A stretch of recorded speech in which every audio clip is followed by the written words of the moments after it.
வீட்டுக்காரர் பேர ஐயோ வீட்டுக்காரர் பேரை சொல்லலாங்களா? அத சொல்லாம எப்படிமா தெரிஞ்சுக்கிறது? அட சும்மா சொல்லுமா. வீட்டுக்காரர் பேரை சொன்னே ராசுக்குட்டி ராசுக்குட்டி, அவன் பேசுகிற பேச்சு எல்லாம் சீனி கட்டி.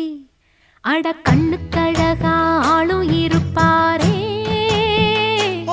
நித்தம் கலர் கலராடை அணிவாரே. இப்போ எந்த திசையில் எங்க